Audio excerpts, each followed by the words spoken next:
What up, guys? The Bench Buddies are back with my college basketball week 13 top 25. And before we get into it, we got to talk about the teams that dropped from the rankings. And you got my Michigan Wolverines and West Virginia, both suffering some losses last week. Michigan gets blown out on the road, and they deserve to fall out of the rankings, but they do stay in the others receiving votes with teams like Texas Tech, who is ranked in the AP poll along with Vanderbilt, but just missed my top 25. Then you have Utah State and Gonzaga rounding it out. And I think any of these teams are a win or two away and possibly jumping into the rankings. 21 through 25, you get teams that are falling, and all four of these teams or actually all five of these teams did lose a game last week. Oregon actually moves up one with their win against Washington, but Illinois falls to Maryland by 21 at home. Ole Miss goes 0-2. They lose to A&M and Missouri, but the SEC is loaded, so they're dropping 10 spots. Mississippi State lose on the road at Tennessee, which, Tennessee is a tough place to play. So give them credit. But winning in overtime at South Carolina, that win for me isn't as good as I think other people are viewing it. I have them dropping to 24. I know the AP poll kept them at 14, but I'm just not high on them. I'm kind of preparing for them to drop out of the rankings this week because Alabama, Missouri, I get they're both at home, but they got to go at least 1-1 to stay in this ranking. And then you have UConn. Somehow they're still in my rankings. I think it's just more or less because they have Marquette this week. If they can beat Marquette, they're going to stay in. If they lose, they're falling out. There's just teams that are playing better than them right now, squeaking out close wins, losing close games. Every game is close for them, it feels like, and they're going to be on pins and needles when it comes to March. 16 through 20, Louisville jumps up. St. Mary's and Clemson join the rankings. Memphis and Missouri both move up as well.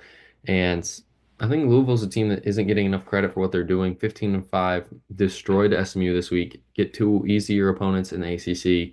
Could move to 17-5, 10-1 in conference play. St. Mary's, their biggest game of the week is this weekend. Gonzaga at home, looking to keep their West Coast Conference perfect streak alive this year. Clemson, another team in the ACC that's just breezing through conference play, beating Syracuse by 14 at home, going on the road and beating Virginia Tech by 15. So they just keep on finding ways to win. Then Memphis, I think they're a team that's going to end up around a 4 or 5 seed. Could be on upset alert, just depends on who they play. But they are playing some good basketball right now at this point as they travel on the road. Then Missouri, their only game at Mississippi State. It's a big one for them. I think if they can get that win, they're probably going to move up into the top 15. 11 through 15, Kansas stays the same at 11, even after their double overtime loss to Houston. I think that game could be one of the games of the year, just back and forth what happened at the end of regulation. And so just got away from them late in that second overtime. Kentucky lost at Vanderbilt, have a chance to redeem themselves this week at Tennessee earlier in the week on Tuesday. They can get that win, they're going to be moving right back up into the top 10. And then A&M, I think coming off of that Ole Miss win, it was a big win for them, giving them their first loss at home this year in SEC play. They kind of got shocked against their rival Texas on the road. Texas kind of that was their Super Bowl in a sense for them this year because they are not as good as what we thought they would be. And they get Oklahoma and South Carolina. I think they can easily bounce back this week. Wisconsin at Maryland is a tough game. I think Maryland can win that game and jump into the rankings if they do. Northwestern should take care of business though there. Then St. John's winning in overtime against Xavier. It wasn't a pretty win, but a win is a win. They're 8-1 in conference play. Probably going to move to 10-1 here. And the Big East, I think, is up for grabs with UConn slipping. 6 through 10, Houston, Michigan State move up because of their wins and Tennessee falling. Tennessee, suffered that tough one at Auburn. They were winning late, just couldn't get it done in the closing seconds. And they get rewarded with two more ranked matchups this week, both at home, though, which is very good for them, Kentucky and Florida. So make sure you're watching those games this week. SEC play is going to get crazy here as we really get into it. Marquette, two more wins on their schedule, and it's just easy for them at this point. Their toughest game, UConn this week at home. Purdue gets Indiana at home. It's a big game for Indiana to say the least, because they have to win at least one of these 3 or 4 games they play here these next weeks. Michigan, Purdue.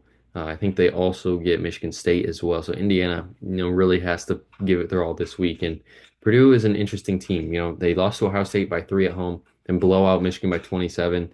The math is not mathing in that one, so I'm keeping them at 10 just for that reason. Then bouncing back to Houston, that double overtime win at Kansas, great win there, obviously.